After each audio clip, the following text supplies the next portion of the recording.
please with me and join me in the Pledge of Allegiance? I pledge allegiance to the flag of the United States of America and to the republic for which it stands, one nation, under God, indivisible, with liberty and justice for all. Good evening, everyone. Okay, item number A is roll call. I'll let the record reflect that we have all commissioners present at this time. Item number B1 is approval of the minutes of the regular Planning Commission meeting of October 24th, 2023. A motion would be in order. I'll make a motion. I'll second it. Okay, it's been moved, Commissioner Aguilar, second Commissioner Becker, to approve the minutes of October 24th. All in favor signify by saying aye. Aye. Okay, I'll be abstaining because I wasn't at the meeting. So we have 4 ayes and 1 abstention. Are we getting a little feedback? You will. Is that okay? It's the audio. Turn all. Oh, okay, good. Can you guys?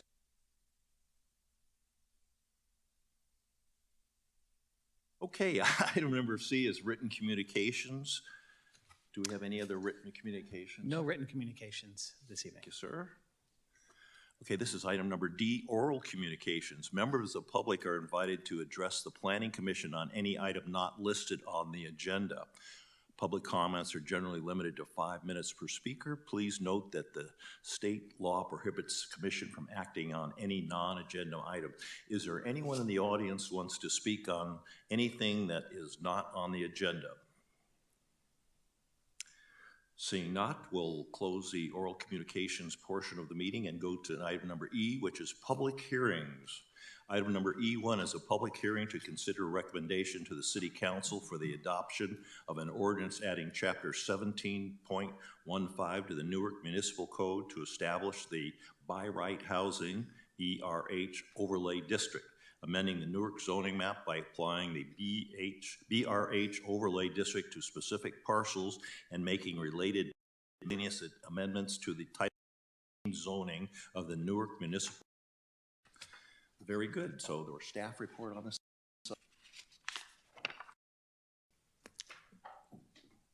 Yes, thank you, Chair Fitz. Good evening, Commissioner Stephen Turner. I'm pleased to present staff's recommendation for the creation of a by right housing overlay district and parcel rezoning for that by right overlay district. The agenda for my presentation includes a very brief overview of the 2023-2031 housing element. I'll talk a little bit about the regional housing needs allocation, which is an important part of the housing element. I'll talk a little bit about carryover sites from previous housing elements to the 2023-2031 housing element and its relevance for tonight's item. I'll also talk about the state requirements for rezoning for these carryover sites. I'll then get into a description of the by right housing overlay district that's proposed and focus on applicable sites and qualifying residential development. I'll then speak briefly on the zoning ordinance amendment under consideration tonight, talk about the sites that are proposed for rezoning, finishing up with the findings, the notice, and the environmental review, and then finally the staff recommendation. So for folks who may be new to housing elements and members of the public who might be watching tonight, the housing element is a chapter of the city's general plan, which really sets the city's long-term vision, goals, policies, and actions for how the city should develop and be built over the long term. Housing elements are a chapter of the general plan, and in general plan parlance terms, instead of chapters, they're called elements. So we have a housing element, which is the plan for the housing needs within a community. Cities, as you know, don't build housing, but we create the rules for where housing should go and how much can be developed. The housing element includes housing goals, policies, and programs, and there's an emphasis on housing production targets, and that's expressed through the Regional Housing Needs Allocation Process, or RHNA. Housing elements are updated every 8 years, And the housing element is the only chapter of the general plan that must be reviewed and approved by the state of California. So the Planning Commission and the City Council have been reviewing the proposed 2023-2031 housing element over the past year, and staff has been working on preparing the draft element for public review. The Planning Commission reviewed that housing element at their last meeting on October 24th and recommended that the City Council adopt the housing element. The City Council reviewed the housing element on October 26th and took action to adopt the housing element at that meeting. Currently, the housing element is with the state's Department of Housing and Community Development for review, and we hope that that is a final review, and we expect to get certification of the housing element by the end of December 2023. So I talked a little bit about regional housing needs allocation and where does it come from and why is it important. The state of California assigned our region, our Bay Area region, a housing goal of over 441,000 housing units. This is meant to address the the critical nature of affordable housing, in particular within the region. Housing is extremely expensive.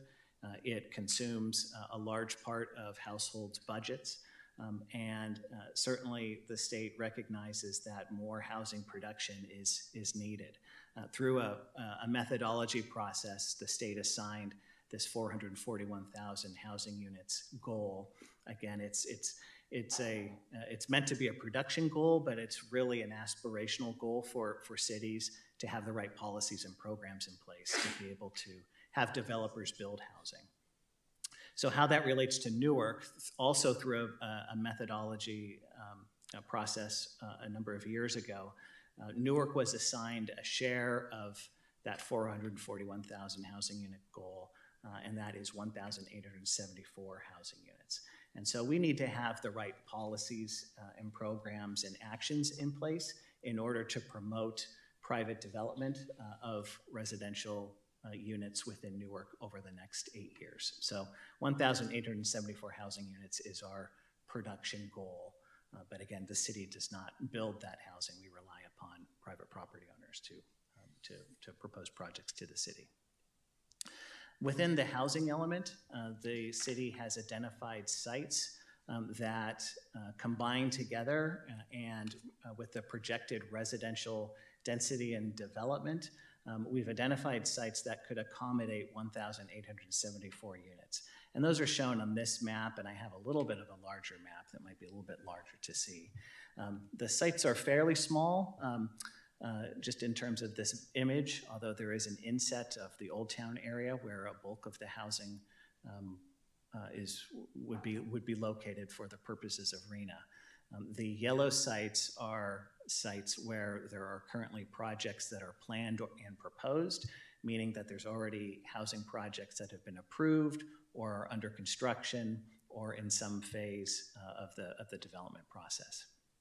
There's also sites that are zoned for housing, meaning that we don't have a development project proposed for those sites, but the zoning and the general plan already allows housing as a permitted use within those sites. So taken together, all of those sites and the anticipated development that could occur on those sites help us meet our regional housing needs allocation goals of 1,874 units. So I'll go back really quick. Some of these sites are new sites, meaning that they have not appeared on prior housing elements in the past. In particular, Site 14, which is the New Park Mall site, that has a New Park Place specific plan for that site. That site did not appear on the last housing element, so that's a new housing site for this cycle. Site 6, kind of to the below New Park Mall area, and to the right, that is the Cedar Community Apartments project. That is a recently completed project providing 124 units of housing for households making lower incomes and also for households that are at risk or have been homeless. And so that's a new site. But the vast majority of the sites that either have projects that are in process or that have not had projects in the past but have appeared on prior housing elements also appear on this map and are proposed to be in the new housing element. So those sites that are being carried over from prior housing elements to this housing element are called reused sites, or carryover sites is the term, meaning we're carrying over those sites from prior housing elements to the new housing element. So in order to do that, the state has set up new legislation that requires cities to take some very specific action if we are going to reuse sites from previous housing elements to this housing element. The intent of those new laws are meant for cities not to just continually recycling housing sites from housing element to housing element and not building anything or not promoting the construction of housing. So the state, in its wisdom, felt that if cities were going to continue to reuse these sites from housing element to housing element, they wanted to create incentives for property owners to actually build housing on the sites. So part of the incentive that they have legislated is that sites that are being carried over to the new housing element must be rezoned as by right housing sites, meaning that residential uses and their qualifying developments would be allowed by right without discretionary review. There are some the developments that would qualify for this are very specific, and we'll talk about that. And some of the sites to be reused also have some qualifications as well. So we'll talk about that a little bit later on as well. So the other rule that the state legislated to us is, and it's not just to us, but all cities in California doing housing elements, is that the rezonings must occur within 1 year of the state's statutory housing element adoption deadline, which was January 1st of 2023. So essentially, I'm sorry, it should be January 31st of 2023. So we have a year from that is January 31st, 2024. And so we have that deadline in order to complete our rezoning. So that's really the main reason why we're here tonight, is to really begin that process so we can meet that deadline. So the sites that are applicable for this by right rezoning are those sites that allow minimum residential densities of 20 dwelling units per acre. And all of the sites that are proposed for by right rezoning meet that requirement. And the sites must be large enough to accommodate a minimum of 16 units. So we don't have to bring over kind of single sites that are very small that could only produce maybe 1 or 2 units. We're looking at larger sites or groups of smaller sites that could be combined in order to create a larger residential project. And the list of parcels that are applicable are provided in attachment 1 of the staff report that would be rezoned this evening. So if you apply the applicability filter that I just talked about, the result is this list of about 26 sites that would be eligible to receive the by right rezoning. So it's a smaller subset of the larger housing sites list that is in the housing element. And the site numbers are listed there along with the addresses. The site number, if you see multiple site numbers like the ones on Thornton Avenue, those are smaller sites that we believe that could be combined to create a larger site to have a larger housing development. So what is a qualifying development? So in a proposed residential project that has the by right rezoning applied to it, a minimum of 20% of the units, must be set aside for lower income households, as well as the projects must comply with all of the objective standards and site development criteria. And that means that projects have to comply with things like setbacks and height and lot coverage, parking, all of those standards that have a numerical or quantitative aspect to them. And those qualifying residential projects, again, on those applicable sites would be allowed by right without any sort of discretionary review, and those projects are considered ministerial. So we can also apply objective design standards to those projects. Newark has some objective design standards within our municipal code already, but again, those objective design standards are numerical, meaning that we can't apply discretion to them. A or a discretionary standard might be something like color. Like a city could not say, you need to paint your building like a pretty color, right? And so pretty is subjective, right? You could have an objective standard to say you must paint your building brown, and that's objective, and you either meet it or you don't. So that's kind of a very broad description of what an objective standard would be. The housing element contains a policy that speaks to this process of by right zoning on reused sites. So housing element policy H31 is summarized here, which states we should allow by right approval of projects with 20% of affordable units on reused sites, and that the city should amend the zoning ordinance to require that by right approval of housing developments that include the 20% affordable that are being used for the 6-cycle RENA and that have been identified in the previous housing element cycles. So the specific amendments are contained within the staff report. They include a new section 17, actually an amendment to 1703010, and that is to modify the table within that chapter to create the new by right housing as an overlay district. And then we would have a new chapter 17.15 called by right housing that would provide the overlay district, the purpose, applicability, the permitted uses, and the procedures. And my summary in this presentation is consistent with the zoning ordinance amendments that are contained within the staff report. Finishing up with the presentation, there are findings of fact that the Planning Commission is required to make. One, that it's consistent with the general plan, that any change in district boundaries are necessary to achieve the balance of land uses desired by the city that's consistent with the general plan, and to increase the inventory of land within a given zoning district, and that the amendment will promote the orderly growth of the city and to promote and protect public health, safety, peace, and general welfare. So the findings are also contained within your staff report. Public notice of this hearing was advertised in the newspaper, in the Tri-City Voice on October 31st. We also mailed notices to property owners of the affected parcels, as well as to property owners within 500 feet of each of the affected parcels. In terms of environmental review, the requested action is exempt from CEQA, and that there's no changes to the existing land use, there's no changes to the intensity of the land use.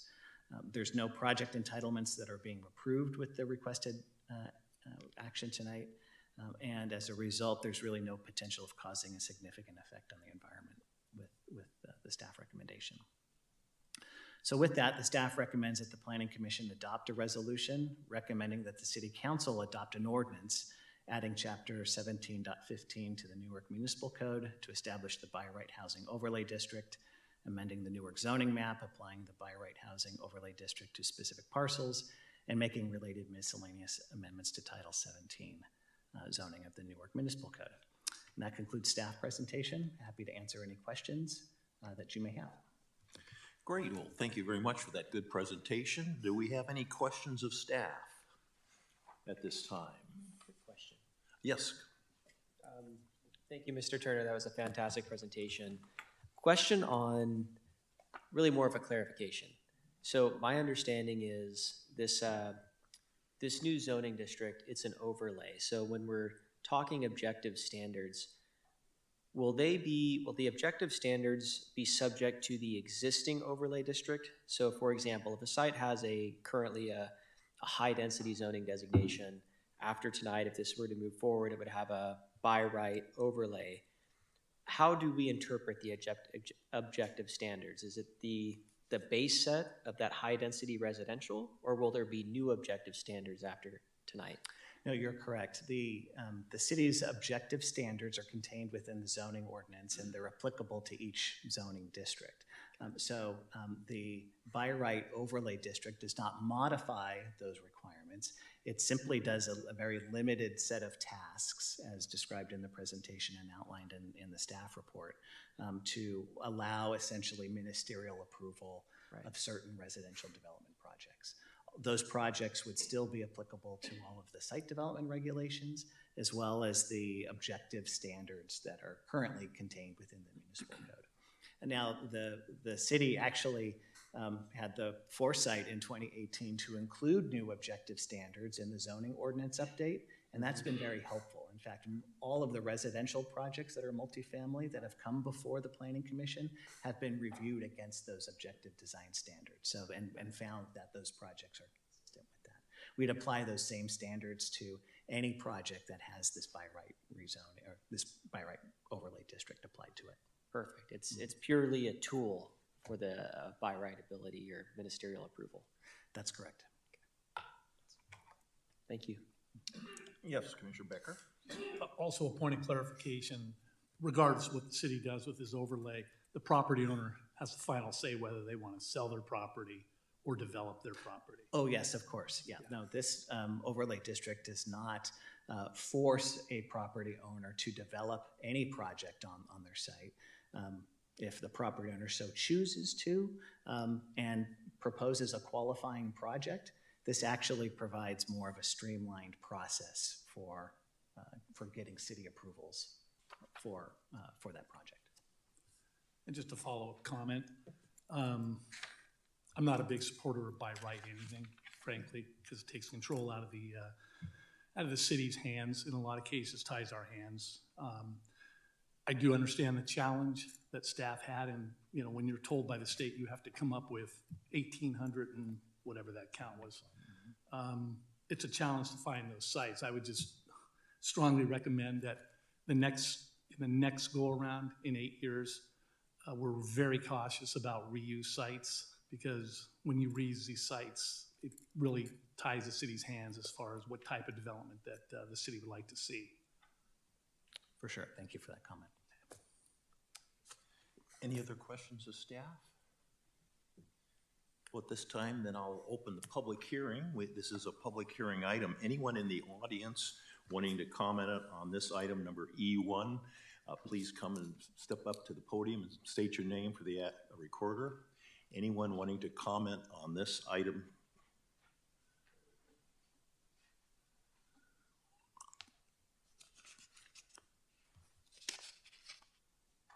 Okay, seeing not, is there anyone on Zoom?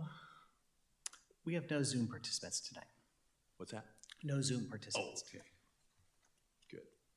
All right, at this time, I'll close the public hearing and break it back to the commission. I just had one question. All of the property owners that was listed on the specific sites on Thornton Ave, they were all notified of this and the changes that are coming up, and so they would have given you some feedback probably before this meeting. That's correct, and thank you for that reminder.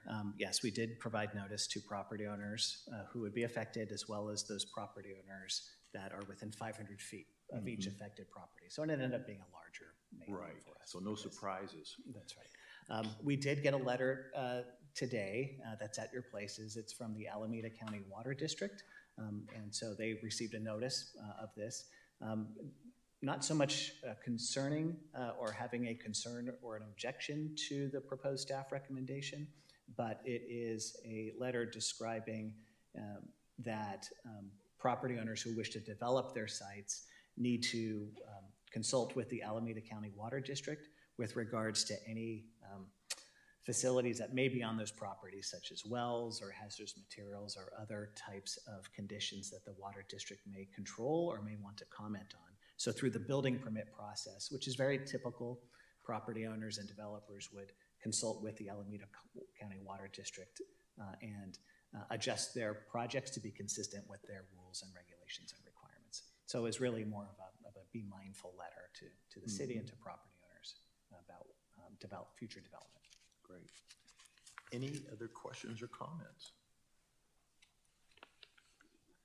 If not, perhaps a motion would be in order. Sorry, I actually have one question or comment or recommendation pending the feedback. and it relates to the motion. That's why I want to bring it up. Sorry, Commissioner Chair. Exhibit B, section 17.15040. I'm going to paraphrase here, or shorten this. It states residential projects that comply with all objective standards and criteria for the underlying district.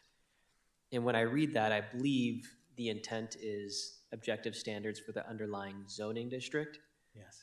And so recommendation here would be, to Commissioner Becker's point, because this is all ministerial, there's no discretion, for the avoidance of doubt, can we add zoning before district so it reads zoning district, just so it's never up for interpretation in the future? Staff agrees that that would be a good addition, and certainly would help support the motion if that's changes is to be included. Yeah.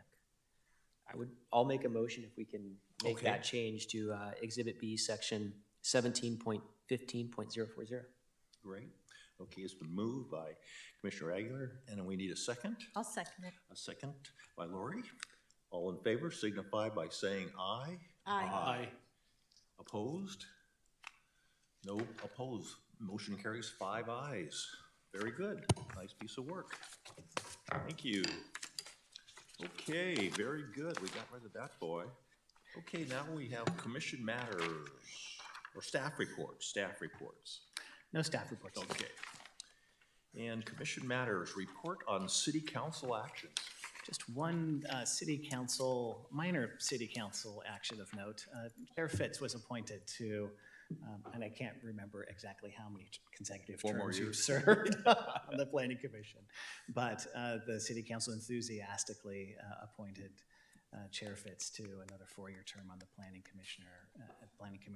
Had wonderful things to say about you and your longevity on the commission and your dedication to the city and public service. So we congratulate you on behalf of staff on being reappointed to the planning commission. Appreciate it, yes. I do enjoy my time on here. It's just nice to see all the work that we do and see these projects come forward, like the Costco thing, just great. It's just nice doing a part of that. I'd like to continue serving as long as I can make a contribution.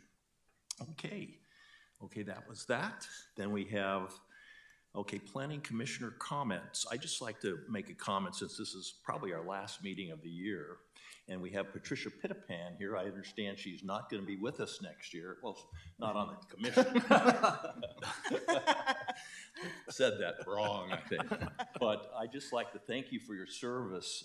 I don't know Patricia real well, but I got to know her over this year that she's been on the commission. She's done a wonderful job, comes to the meetings, does her homework, and more importantly, well, she did a really good job, but I got to know her a little bit this summer because she's active in the Stage 1 productions of our little community theater, and she was the artistic director for the summer program my granddaughter was involved with, Moana Junior, and my granddaughter just had a ball. It was a 6-week program. They put on a couple of productions, just great, and I got to know Patricia doing that. I wish her well in her future endeavors, and we'll miss you here, but good luck to you in the future. Thank you. It's been my honor and my pleasure. I just want to thank my fellow commissioners and the staff for being so welcoming and educating me. This has been a wonderful experience. You know, I've lived in Newark since 1982, on and off. I love living here. I think we're in great hands and the future is bright. So thank you. Thank you. Great. Any other comments, commission comments? Just congratulations, Bill, on your reappointment. Thank And you. I know you know how many years, so how many years? Well, I'll be starting my 38th year.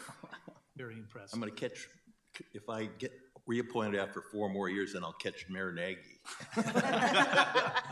Yeah, this is my 38th year starting, so we'll take them a year at a time. Congratulations, Thank and you, also sir. Commissioner Pipiton.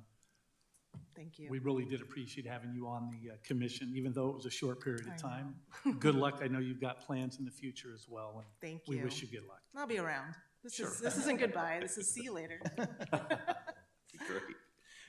Would like to echo the same sentiment, Commissioner Pipiton. Pleasure working with you on the commission, and Chair Bill, that is an excellent run you have going. Congratulations.